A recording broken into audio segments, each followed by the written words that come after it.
Como parte das investigações sobre a participação de apoiadores do ex-presidente Jair Bolsonaro em supostos atos antidemocráticos, o ministro Alexandre de Moraes, do Supremo Tribunal Federal, autorizou uma quebra de sigilo telefônico e de dados que dá amplos poderes aos investigadores da Polícia Federal que atuam sob seu comando e pode alcançar dimensões monumentais. A medida atingirá o núcleo do grupo político que acaba de deixar o poder, com chances de incluir o próprio Bolsonaro. A ordem foi expedida no último dia 12 de dezembro e mira um número limitado de bolsonaristas, 8 ao todo. Só que no despacho, o ministro autoriza que também sejam quebrados os sigilos de todas as pessoas que mantiveram contato com esses investigados, o que amplia indefinidamente o número de alvos. Em entrevista recente à revista Oeste, o jurista reconhecido internacionalmente dá seu parecer sobre o caso. Confira. Na verdade, no campo do direito, pode haver interpretações diferentes, não é?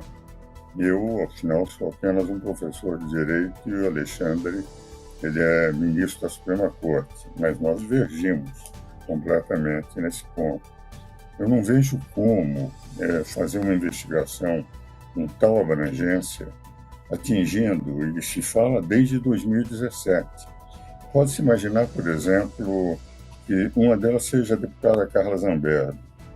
Carla Zambelli tinha, antes do Supremo ter prejudicado, ou ter eliminado, melhor dizendo, o direito de ter o seu Instagram, ela tinha 2.800.000 seguidores.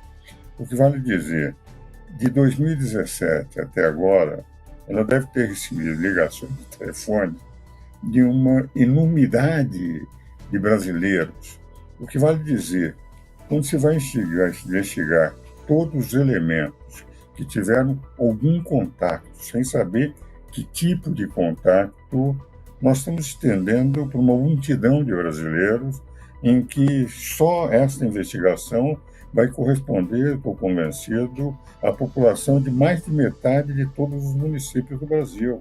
Porque raramente nós teremos 100 ou 200 mil habitantes no município. Então, me parece excessivo. E o segundo ponto, fundamento. Aquilo que disse o senador Rogério Marinho há pouco, eu gosto muito do senador, porque a ele se deve o grande trabalho da reforma trabalhista do governo do Michel Temer, é que, de rigor, nós estamos tendo realmente uma presença excessiva do Poder Judiciário dentro da política. Numa democracia, a liberdade de expressão deve ser a mais ampla possível.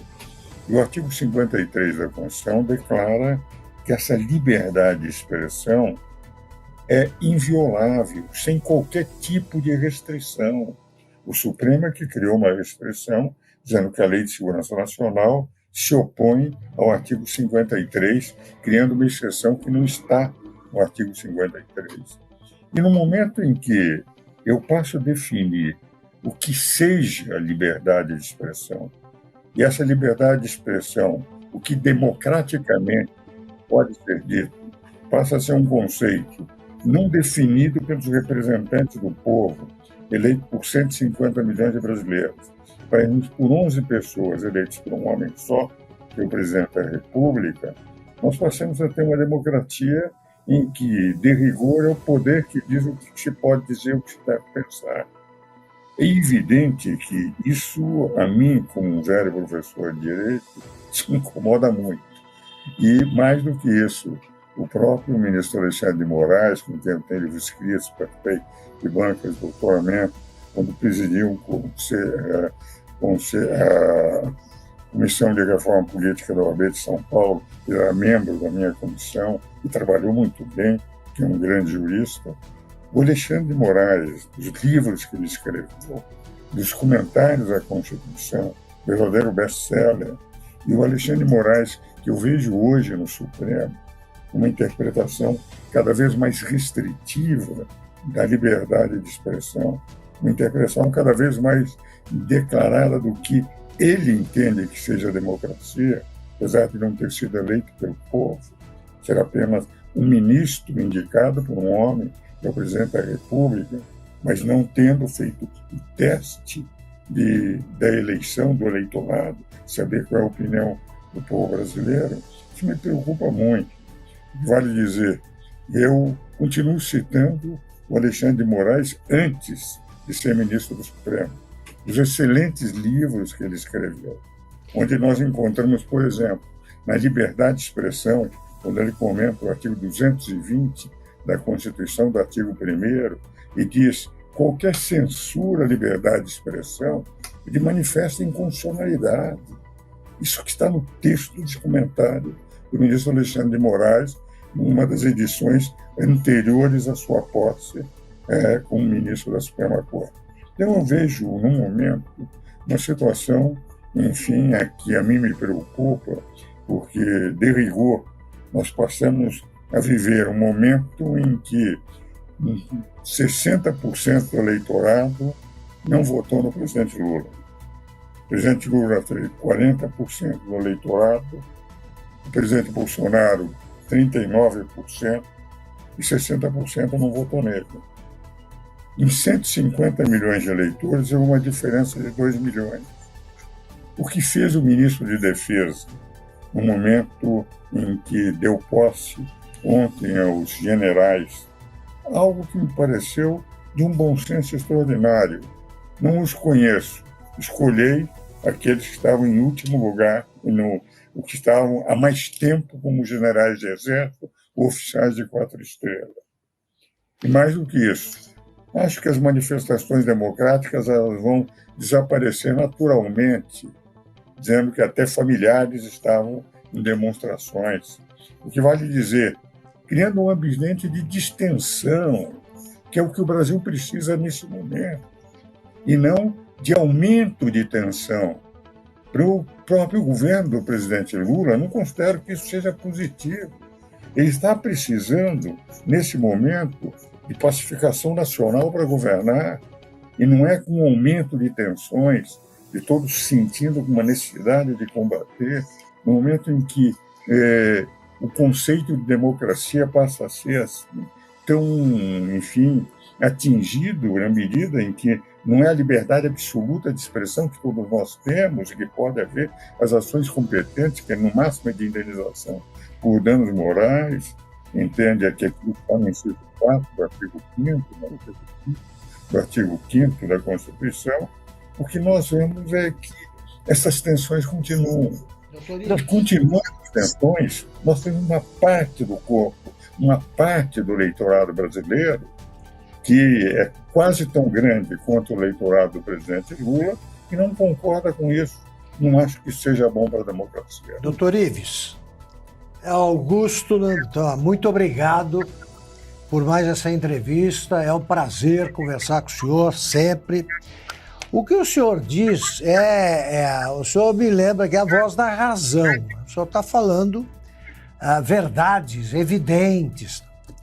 Por que as teses do senhor são tão claras, não são repetidas por entidades como OAB, associações de juízes, de promotores? O que é que está havendo com os chamados operadores do direito que permitem que se faça isso com a Constituição e se faça isso, como o senhor bem lembrou, contra o que o próprio Alexandre de Moraes afirmou nos seus livros?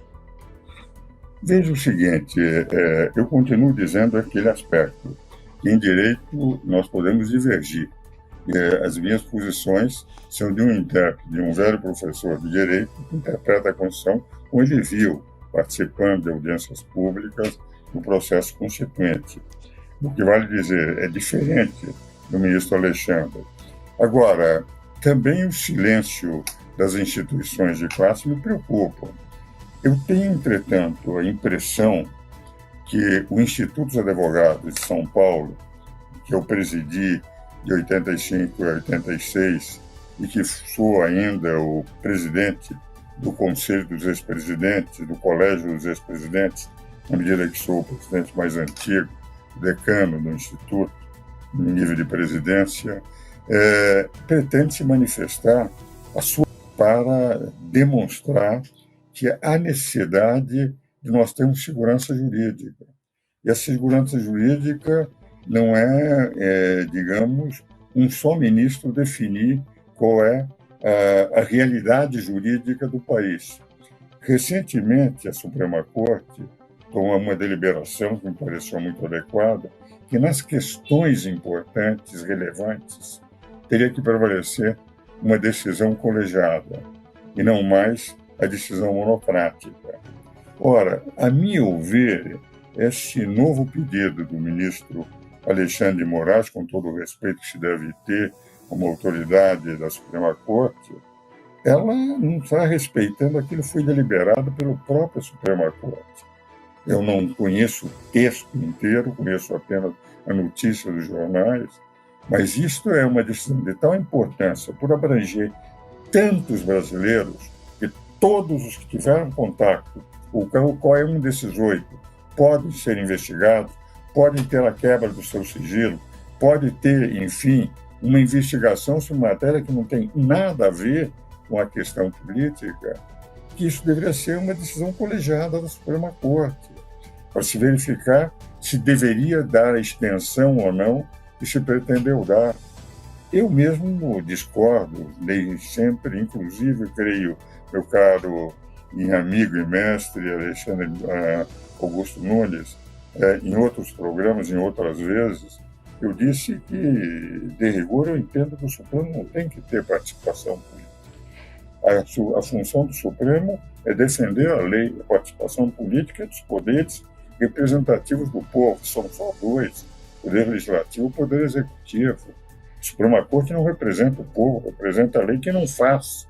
Quem faz a lei é o Poder Legislativo e o Poder Executivo, excepcionalmente, por medidas provisórias ou leis delegadas. Doutor Então, nós estamos vivendo um momento realmente preocupante e, a meu ver, me preocupa o silêncio das entidades vinculadas. Eu tenho a impressão que o Instituto se manifestará. Fizemos um programa da Anatomia do Poder, um programa que eu tenho há 11 anos na Rede Vida, com o presidente atual do Instituto de Advogados de São Paulo, doutor Renato Silveira, que sou titular da USP, e eles vão fazer uma declaração, uma declaração procurando mostrar a importância da segurança jurídica, a segurança colocada nos instrumentos feitos pelo Legislativo. Doutor Ives. Isso me parece uma forma de demonstrar o nosso respeito àquela lei que é feita pelo Congresso Nacional, como, aliás, o senador Rogério Marinho dizia há pouco no programa do senhor. A Ana Paula gostaria de fazer uma pergunta ao senhor. Pois não. Boa noite, doutor Ives. É uma honra ter o senhor aqui com a gente.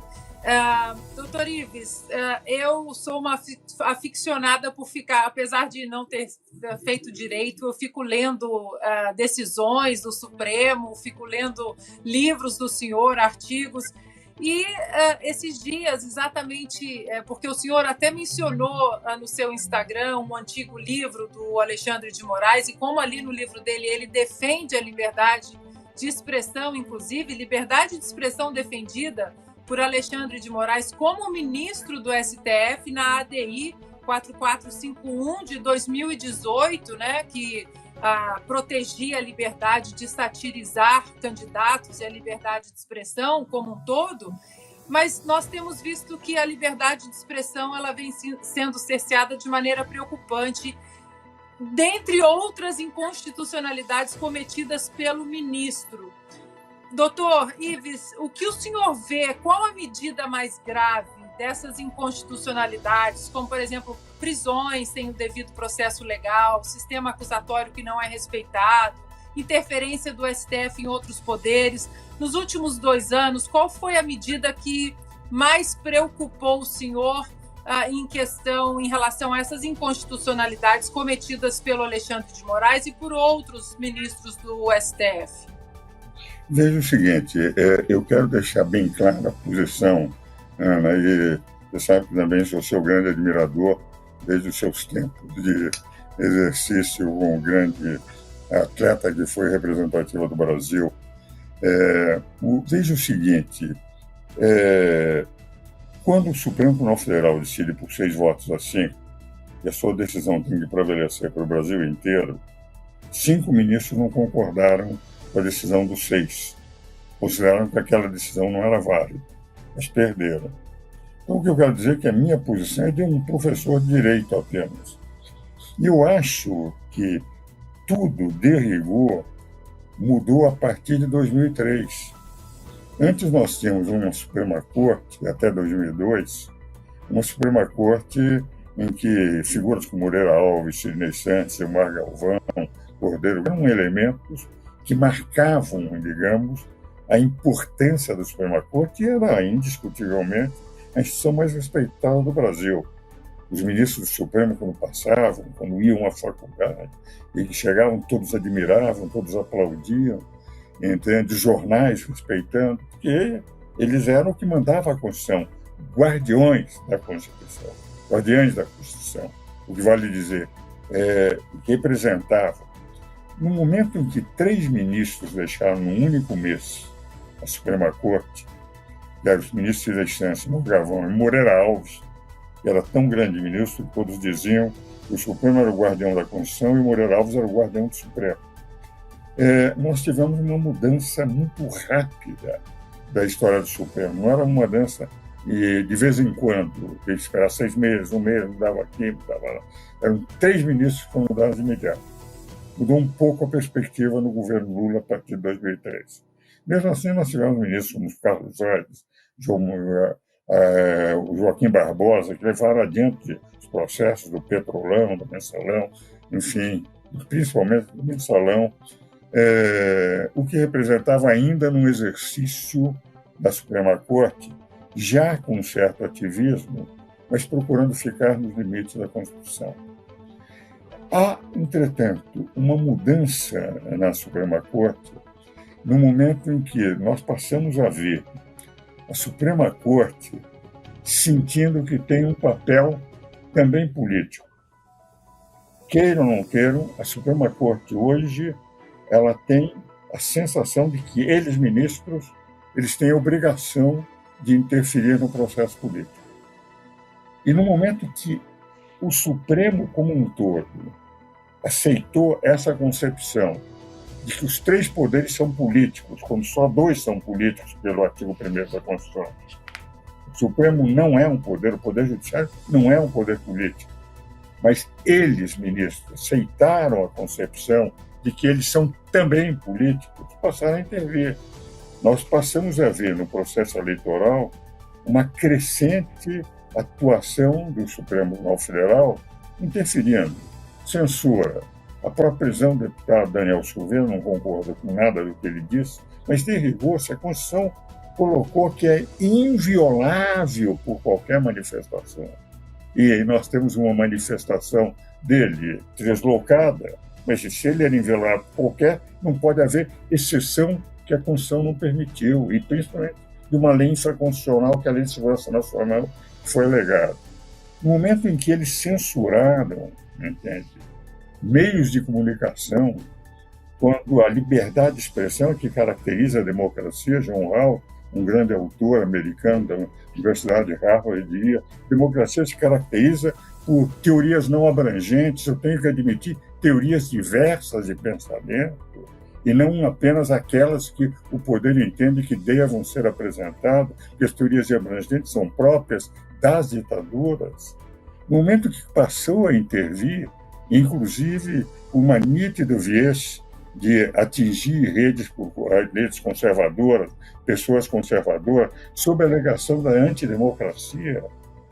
Paulo, veja o seguinte, isso me impressionou muito. Eu disse permanentemente, durante a campanha eleitoral, que o risco de um golpe de Estado no Brasil era 0 sobre 0 multiplicado por 0, e inventaram uma história de que haveria possibilidade de rompimento democrático, fizeram declarações bombásticas. Eu mesmo, pelo Conselho Superior de Direito da FEComércio, fiz questão de fazer uma declaração própria do Conselho, com autorização de todos os dirigentes de todos os sindicatos, de que não havia risco nenhum de rompimento institucional, qualquer que fosse, porque, como professor, emérito da Escola de Comando do Estado-Maior do Exército, eu conheço a mentalidade das Forças Armadas. E sem Forças Armadas não há possibilidade de golpe nenhum, mas inventaram história. E, a partir daí, tudo que foi demonstração de opiniões, sem que se pegasse armas, sem que se tivesse movimentos, porque uma ou outra pessoa isolada não representa um movimento, falaram que esses eram antidemocráticos e nós vimos uma transmissão de poder com toda a tranquilidade, sem que houvesse nenhuma demonstração das Forças Armadas de que haveria o rompimento institucional. Se percebe que se levantou uma tese que eles sabiam que não poderia acontecer, que sabiam como é que as Forças Armadas se comprometem, e como eu dizia, como professor emérito da Escola de Comando do Estado-Maior do Exército, quase todos os generais foram obrigados a tolerar minhas aulas de direito constitucional no país nos últimos 33 anos.